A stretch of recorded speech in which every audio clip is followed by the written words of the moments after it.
만약 당신이 예순에 다시 여자로 깨어난다면 그것이 죄일까요? 운명일까요? 저는 멈출 수 없었습니다. 그리고 그 남자는 제 아들의 친구였습니다. 저는 김은정, 올해로 62이 된 평범한 주부였습니다.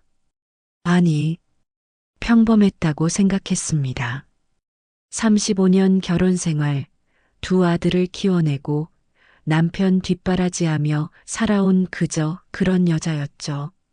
거울 속 제 모습은 언제부터인가 여자가 아니었습니다. 주름진 손, 퀭한 눈과 항상 앞치마를 두른 모습. 저는 그저 누군가의 아내이자 어머니일 뿐이었어요. 매일 똑같은 일상. 새벽 5시 반에 일어나 밥을 짓고 남편에게는 잘 다녀와라는 인사만 건네고 저녁이면 텔레비전 소리만 가득한 거실에서 혼자 시간을 보내는 그런 삶이었습니다. 하지만 그 모든 것이 변했습니다. 한 사람 때문에, 절대 그래서는 안 될 사람 때문에.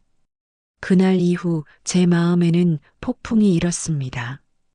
오랫동안 잊고 살았던 감정들이 되살아났고 저는 다시 여자가 되었습니다. 하지만 그 대가는 너무 위험했습니다. 이후의 이야기가 궁금하시다면 지금 구독과 좋아요를 눌러주세요. 황혼에 찾아온 금지된 사랑. 지금부터 시작합니다. 새벽 5시 반. 남편보다 1시간 먼저 일어나는 것이 제 일상이었습니다. 조용히 이불을 걷어내고 발끝으로 살살 걸어 부엌으로 향합니다.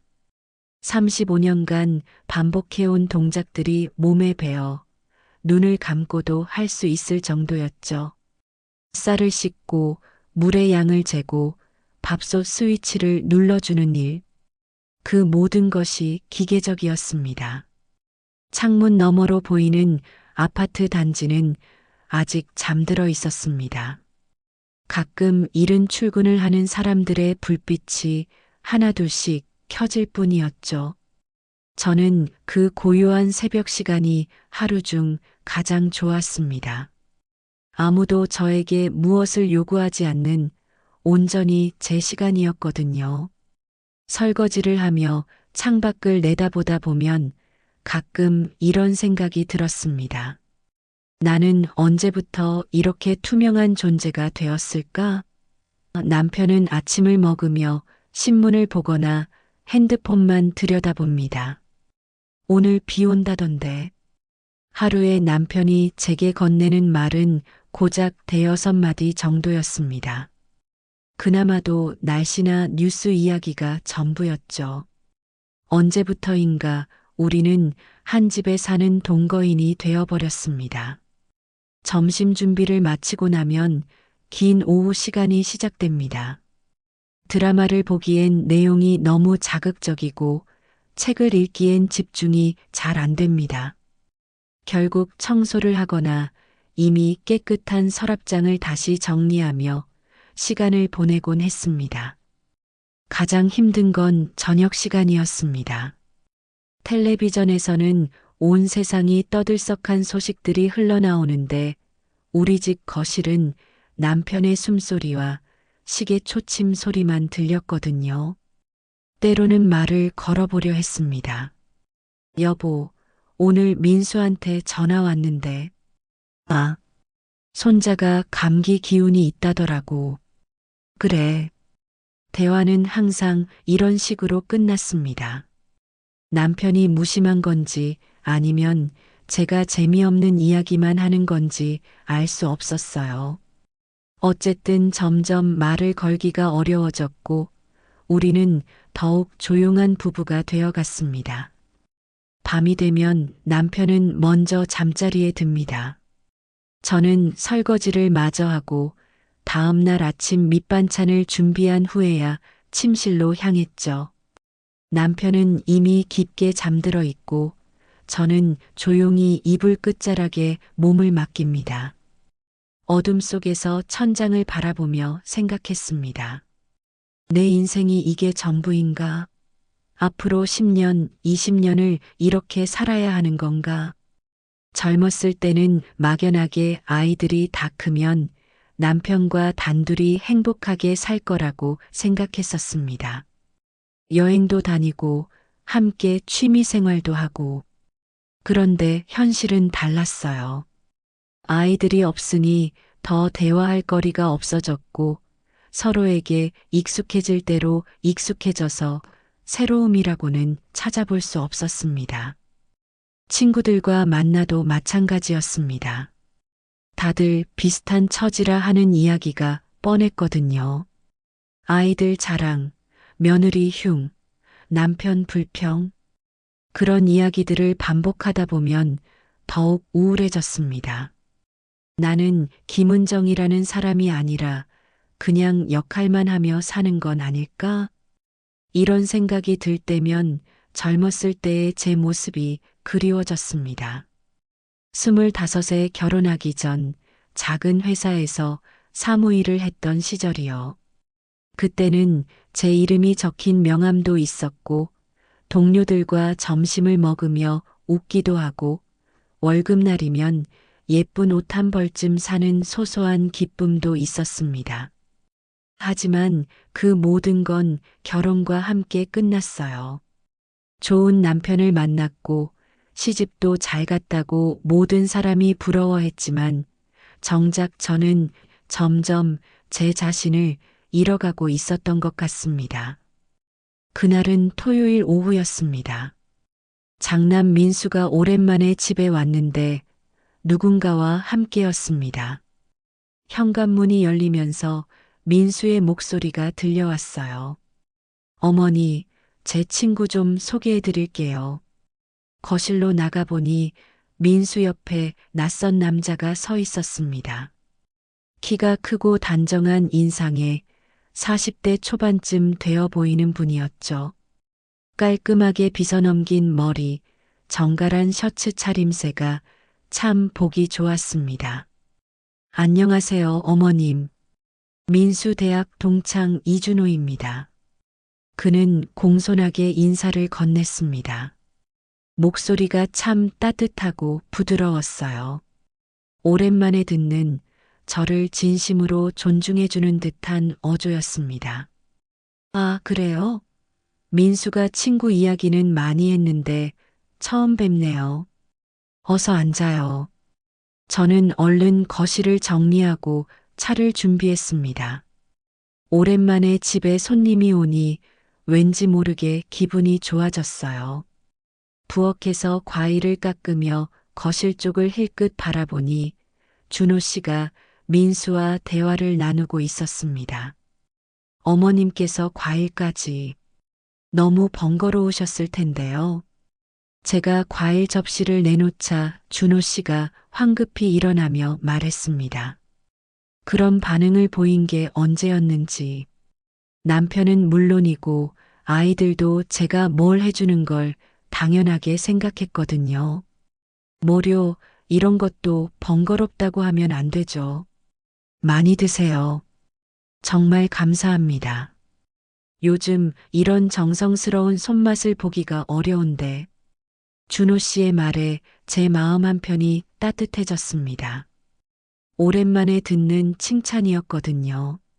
그날 저녁 저는 부엌에서 부산하게 저녁 준비를 했어요. 오랜만에 정성껏 차려보고 싶었거든요. 평소보다 반찬 가짓수도 늘리고 국도 끓여서 정말 푸짐하게 준비했습니다. 와, 이게 다 어머님이 직접 만드신 거예요? 준호 씨가 상을 보며 놀라워했습니다. 그 표정이 진짜로 감탄하는 것 같아서 제 기분도 덩달아 좋아졌어요. 별거 아니에요. 그냥 있는 걸로 대충. 아니에요. 정말 대단하세요. 요즘 이렇게 정성스럽게 음식 해주는 분이 어디 있어요. 식사하는 내내 준호 씨는 계속 제 요리를 칭찬했습니다. 김치찌개 맛있다. 계란말이가 부드럽다. 나물 무침이 정말 맛있다. 이런 말들을 들으니 제가 무슨 대단한 요리사가 된 것 같았어요. 남편은 식사하면서도 별말이 없었습니다.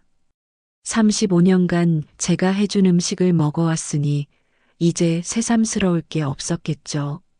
하지만 준호 씨의 반응은 달랐습니다. 진심으로 맛있게 드시는 모습을 보니 요리하는 보람을 느꼈어요. 어머님, 혹시 어디서 요리를 배우셨어요? 배우긴요. 그냥 시집와서 부딪히며 배운 거죠. 정말요? 그럼 더 대단한 거 아니에요. 이렇게 맛있게 하시다니. 그의 말에 제 얼굴이 화끈거렸습니다. 오랜만에 듣는 저를 인정해주는 말이었거든요. 저녁을 다 드시고 나서도 준호 씨는 일어나려 하지 않았습니다. 민수와 이런저런 이야기를 나누면서 자연스럽게 가족 얘기로 넘어갔어요. 민수 정말 좋은 환경에서 자란 것 같아요. 어머님이 이렇게 정성스럽게 보살펴 주시니까. 뭐려? 저도 부족한 게 많은데. 아니에요. 요즘 이렇게 따뜻한 가정이 얼마나 귀한데요. 준호 씨는 몇 년 전에 홀어머니를 여의고 지금은 혼자 산다고 했습니다. 그 이야기를 들으니 왠지 모르게 마음이 짠했어요. 혼자서 끼니를 때우고 빈집에 들어가는 그의 모습이 그려졌거든요. 그럼 가끔 여기 와서 밥 드세요. 어차피 우리도 둘이서 먹는 건데. 제 말에 준호 씨의 얼굴이 환해졌습니다. 정말요? 그래도 될까요? 당연하죠. 민수 친구인데. 그날 밤 준호 씨가 돌아간 후에도 그의 모습이 계속 머릿속에 맴돌았습니다.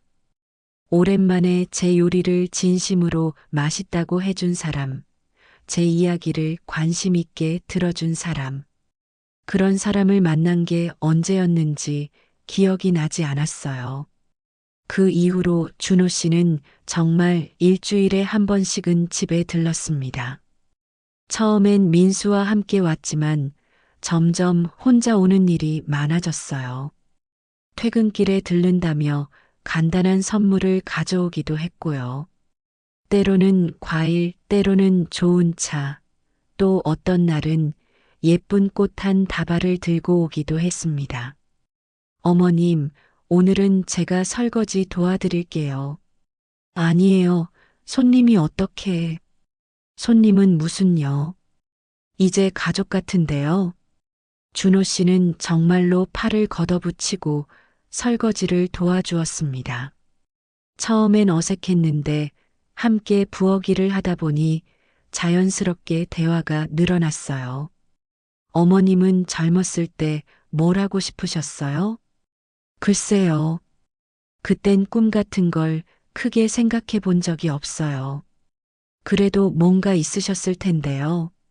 준호 씨의 물음에 저는 잠깐 생각에 잠겼습니다. 젊었을 때의 기억을 되짚어 보니 어렴풋이 떠오르는 게 있었어요. 선생님이 되고 싶었어요. 아이들 가르치는 일이요. 아, 정말요? 그럼 지금이라도 해보시면 어떨까요? 이 나이에 무슨, 나이가 뭐가 중요해요. 어머님은 아직 젊으시잖아요. 젊다는 말을 들은 게 정말 오랜만이었습니다. 거울을 볼 때마다 늙어가는 제 모습만 보였는데 준호 씨 눈에는 정말 그렇게 보이는 걸까요? 봄이 깊어갈 무렵 준호 씨와 함께 동네 뒷산에 산책을 간 적이 있었습니다. 민수가 갑자기 일이 생겨서 못 온다고 해서 둘이서 가게 된 거였어요. 처음엔 좀 어색했는데 막상 걸으면서 이야기하다 보니 시간이 금세 흘렀습니다. 여기 정말 좋네요. 공기도 맑고. 제가 젊었을 때부터 자주 오던 곳이에요. 아이들 어릴 때는 여기서 많이 놀았거든요. 그때 이야기 좀 들려주세요. 준호 씨는 정말 관심 있게 제 이야기를 들어주었습니다. 민수가 어릴 때 이 산에서 넘어져서 무릎을 다쳤던 이야기, 둘째가 여기서 곤충을 잡으려다가 나무에서 떨어졌던 이야기. 별것 아닌 일상 이야기들이었지만 준호 씨는 웃으며 재미있어 했어요. 정말 좋은 엄마셨겠어요. 민수 이야기 들어보면 어머님 자랑을 정말 많이 하거든요. 그런가요? 그 녀석이? 네, 항상 우리 어머니가 어떻고 저떻고 하면서요. 그 말을 듣고 마음이 따뜻해졌습니다. 아이들이 다 크고 나니 제가 잘 키웠는지 확신이 서지 않았거든요. 특히 민수는 워낙 무뚝뚝한 성격이라 속마음을 잘 드러내지 않아서 제게 어떤 감정을 가지고 있는지 알기 어려웠거든요. 산책로에 예쁜 벤치가 하나 있어서 잠깐 앉아서 쉬었습니다. 봄바람이 살살 불고 새들이 지저귀는 소리가 들려왔어요. 오랜만에 이렇게 평온한 시간을 보내는 것 같았습니다. 어머님, 요즘 표정이 많이 밝아지신 것 같아요. 그런가요? 네, 처음 뵈었을 때보다 훨씬 생기 있어 보이세요. 준호 씨의 말에 제 얼굴이 뜨거워졌습니다. 정말 그럴까요? 스스로도 요즘 거울을 보는 게 예전만큼 우울하지 않았거든요. 제가 어머님께 좋은 영향을 드리고 있는 건가요? 그의 장난스러운 말에 저는 웃음이 나왔습니다. 그럴지도 모르겠네요. 그날 집으로 돌아오는 길, 저는 이상한 기분이었습니다. 마치 첫 데이트를 하고 돌아오는 처녀 같은 기분이랄까요? 물론 데이트는 아니었지만 오랜만에 남자와 단둘이 시간을 보낸 게 새롭고 설레었어요. 집에 들어와서도 그 여운이 계속 남아 있었습니다. 저녁을 준비하면서도 설거지를 하면서도 자꾸 준호 씨의 말들이 떠올랐어요. 특히 젊어 보인다는 말이 계속 귀에 맴돌았습니다. 그날 밤 잠자리에 들기 전 저는 거울 앞에 서서 제 모습을 찬찬히 들여다보았습니다. 주름이 늘긴 했지만 준호 씨 말이 맞는 것 같았어요. 요즘 제 표정이 예전보다 훨씬 밝아 보였거든요. 이게 다 준호 씨 덕분인가? 그런 생각을 하다가 깜짝 놀랐습니다. 제가 지금 무슨 생각을 하고 있는 건가요? 저는 결혼한 여자이고 준호 씨는 제 아들 친구인데. 하지만 마음 한편으로는 이런 감정이 나쁘지 않았습니다. 오랫동안 잊고 살았던 여자로서의 감정이 다시 살아나는 것 같았거든요. 5월의 어느 화창한 오후였습니다. 준호 씨가 평소보다 일찍 집에 들렀어요. 회사에서 일찍 끝났다면서 케이크 한 상자를 들고 왔습니다. 어머님, 오늘 기분이 좋아서 케이크를 샀어요. 같이 드시겠어요? 무슨 좋은 일이라도 있으세요? 그냥 어머님을 뵙게 된다는 생각에 기분이 좋아서요. 그의 말에 제 심장이 쿵 하고 뛰었습니다. 이런 말을 들을 때마다 제가 정말 특별한 사람이 된 것 같았어요. 그날은 남편이 친구들과 만나러 나간 날이었습니다. 집에는 저와 준호 씨 둘뿐이었죠. 거실에서 케이크를 함께 먹으며 이런저런 이야기를 나누었습니다. 어머님은 정말 매력적이세요. 갑작스러운 말에 저는 당황했습니다. 뭐라고요? 매력적이라고 했어요. 정말로요. 준호 씨의 눈빛이 평소와 달랐습니다. 진지하고 뭔가 간절한 느낌이 들었어요. 저는 얼굴이 화끈거려서 케이크에만 시선을 고정했습니다. 저는 그냥 평범한 아줌마인걸요. 아니에요. 어머님은 정말 특별한 분이에요. 그는 조금 더 가까이 다가앉았습니다. 저는 숨이 가빠지는 게 느껴졌어요. 이런 감정이 무엇인지 알면서도 모르는 척하고 싶었습니다. 어머님, 네, 제가 이상한 말을 해도 될까요? 제 마음이 두근거리기 시작했습니다. 뭔가 돌이킬 수 없는 일이 일어날 것 같은 예감이 들었어요. 저는 어머님이 좋습니다. 시간이 멈춘 것 같았습니다. 준호 씨의 말이 귀에 울려 퍼졌어요. 좋다는 말, 그 간단한 단어가 이렇게 강렬할 줄이야. 준호 씨, 처음에는 그냥 친구 어머니로만 생각했어요. 하지만 점점 어머님을 알게 되면서 이런 감정이 생겼어요. 저는 아무 말도 할 수 없었습니다. 머리로는 이러면 안 된다는 걸 알고 있었지만 마음 한편으로는 이런 고백을 기다리고 있었던 것 같았어요. 저도 제 입에서 나도 모르게 말이 나왔습니다. 저도 준호 씨가 좋아요. 그 말을 하고 나니 온몸이 떨렸습니다. 제가 방금 무슨 말을 한 건가요? 하지만 이미 늦었어요. 준호 씨의 얼굴에 환한 미소가 번졌습니다. 정말요? 네. 하지만 이러면 안 되는 거 아시죠? 알아요. 하지만 마음은 어쩔 수 없더라고요. 우리는 한동안 말없이 마주 앉아 있었습니다. 서로의 마음을 확인했지만 동시에 이 감정이 얼마나 위험한지도 알고 있었거든요. 어머님, 준호 씨가 조심스럽게 제 손을 잡았습니다. 그 순간의 전율을 저는 평생 잊지 못할 것 같아요. 남편 외에 다른 남자가 제 손을 잡은 건 35년 만이었거든요. 이렇게만, 이렇게만 있으면 안 될까요? 그의 목소리가 떨리고 있었습니다. 저도 마찬가지였어요. 우리가 넘지 말아야 할 선이 있다는 걸 둘 다 알고 있었지만 이 순간만큼은 그 모든 걸 잊고 싶었습니다.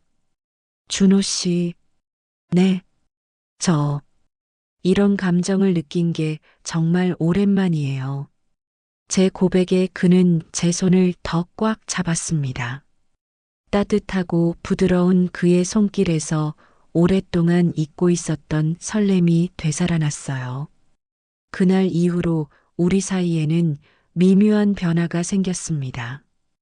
겉으로는 여전히 친구 어머니와 아들 친구 사이였지만 시선이 마주칠 때마다 서로의 마음을 확인하곤 했어요. 며칠 후 준호 씨가 문자를 보냈습니다. 어머님, 혹시 시간 되시면 커피 한잔 하실래요? 하고 싶은 이야기가 있어서요. 제 손이 떨렸습니다. 이미 선을 넘은 우리였지만 집 밖에서 둘만 만난다는 건 또 다른 의미였거든요. 하지만 거절할 수가 없었어요. 동네에서 조금 떨어진 조용한 카페에서 만났습니다. 평일 오후라 사람이 별로 없어서 다행이었어요. 구석진 자리에 앉아 조심스럽게 대화를 나누었습니다. 어머님, 저 요즘 잠이 안 와요. 왜요? 어머님 생각 때문에요. 그의 솔직한 말에 제 얼굴이 빨개졌습니다. 저 역시 마찬가지였거든요. 밤마다 그의 모습이 떠올라 뒤척이는 날이 많았어요.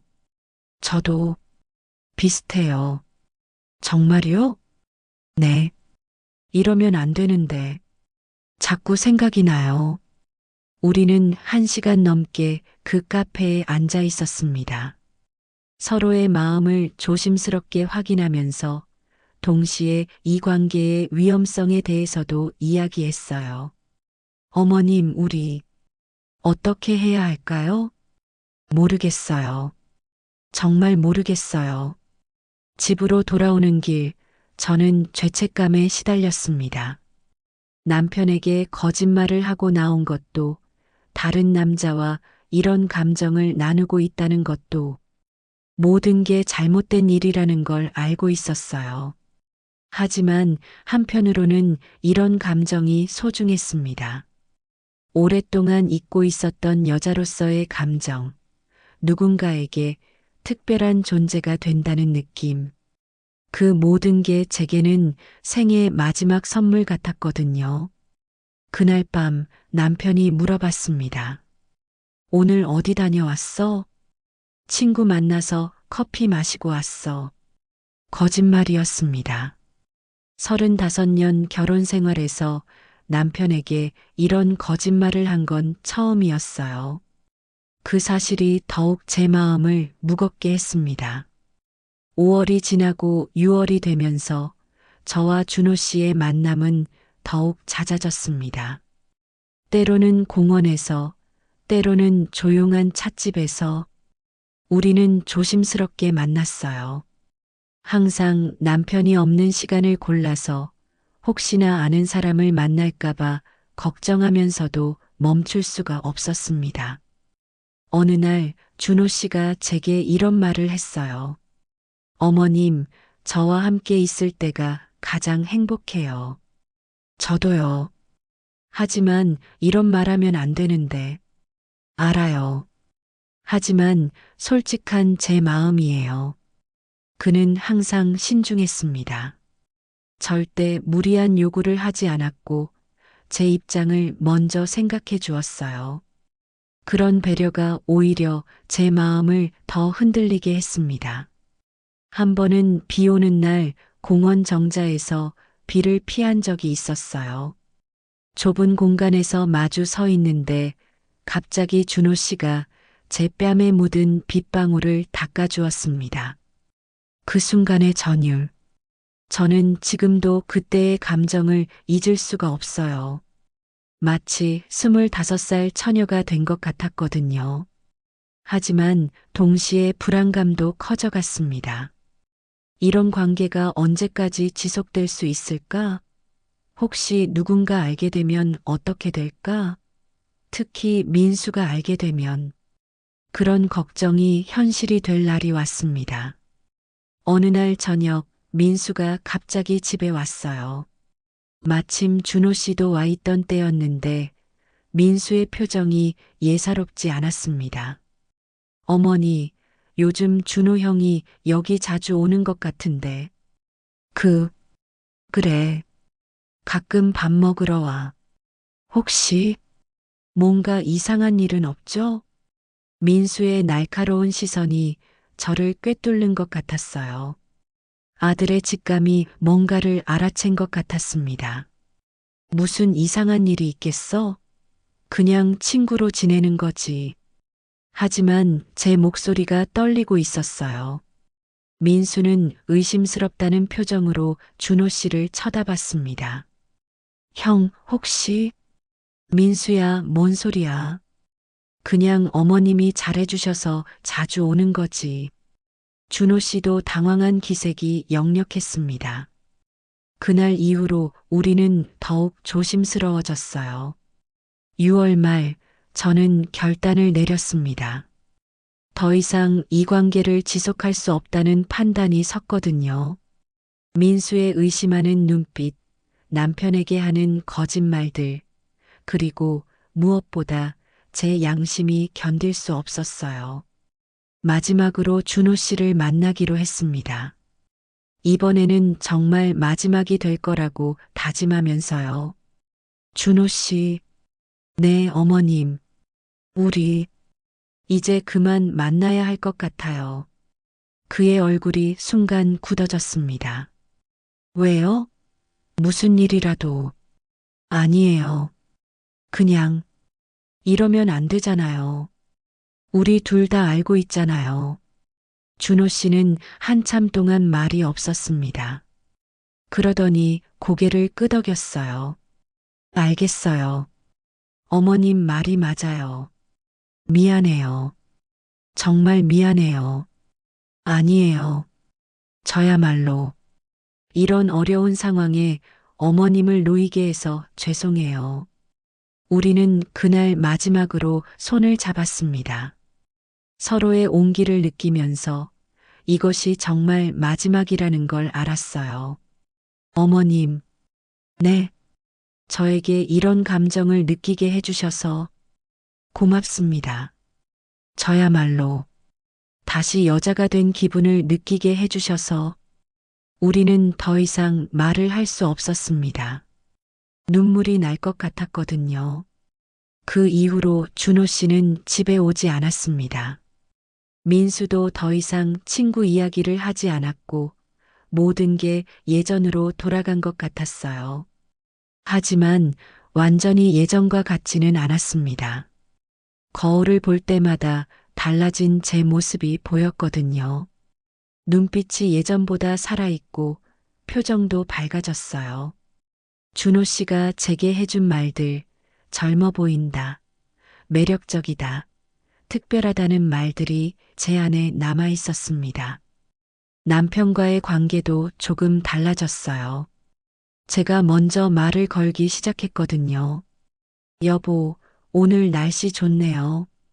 같이 산책할까요? 갑자기 왜?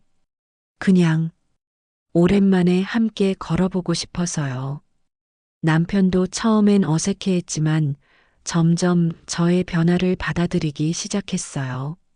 35년 만에 아내가 먼저 데이트를 신청하니 신기했던 모양이에요. 가끔 준호 씨 생각이 날 때가 있습니다. 그가 지금 어떻게 지내고 있는지, 혹시 좋은 사람을 만났는지 궁금하지만 알아볼 방법은 없어요. 하지만 후회하지 않습니다. 그 짧은 시간이었지만 저는 다시 김은정이라는 한 사람의 여자가 될 수 있었거든요. 누군가의 아내나 어머니가 아닌 온전한 저 자신으로요. 요즘은 새로운 일을 시작했어요. 동네 문화센터에서 하는 독서 모임에 참여하게 된 거예요. 처음엔 망설였는데 준호 씨가 해준 말이 떠올랐거든요. 나이가 뭐가 중요하냐고. 그곳에서 만난 사람들과 이야기를 나누다 보면 제가 생각보다 많은 경험과 지혜를 가지고 있다는 걸 느껴요. 35년간 가정을 꾸려온 것도 아이들을 키워낸 것도 모두 소중한 경험이었던 거죠.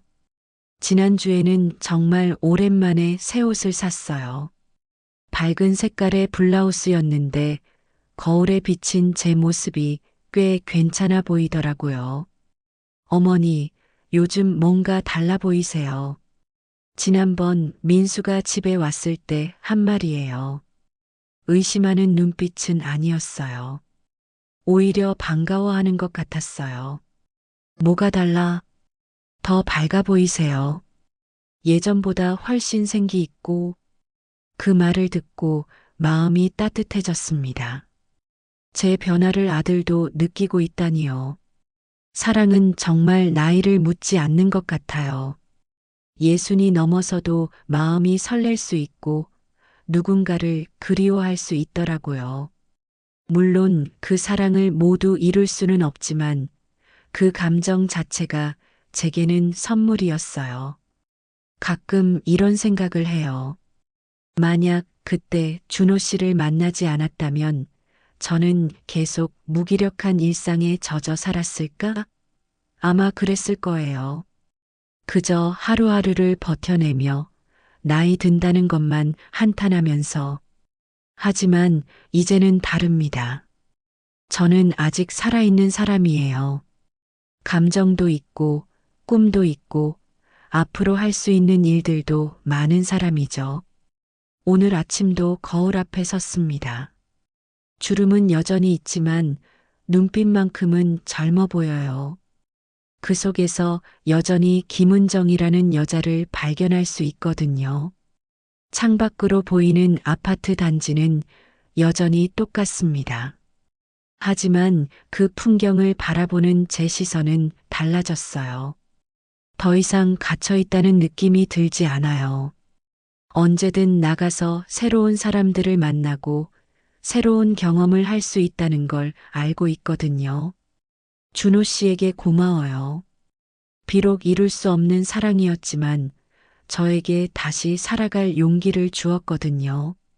그리고 이 늦은 나이에도 사랑할 수 있다는 걸 깨닫게 해주었어요. 지금 이 순간도 어디선가 저처럼 메마른 일상에 지친 분들이 계실 거예요. 그분들에게 말씀드리고 싶어요.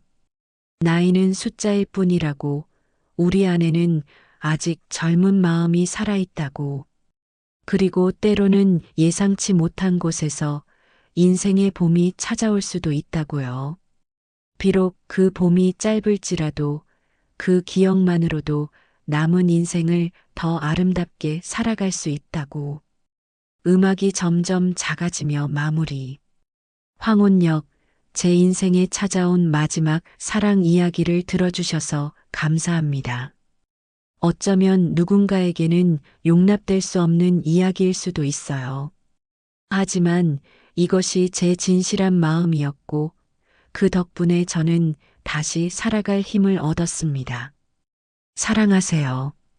나이가 들어도 상황이 복잡해도 사랑할 수 있을 때 사랑하세요. 그 감정만으로도 인생은 충분히 아름다울 수 있으니까요.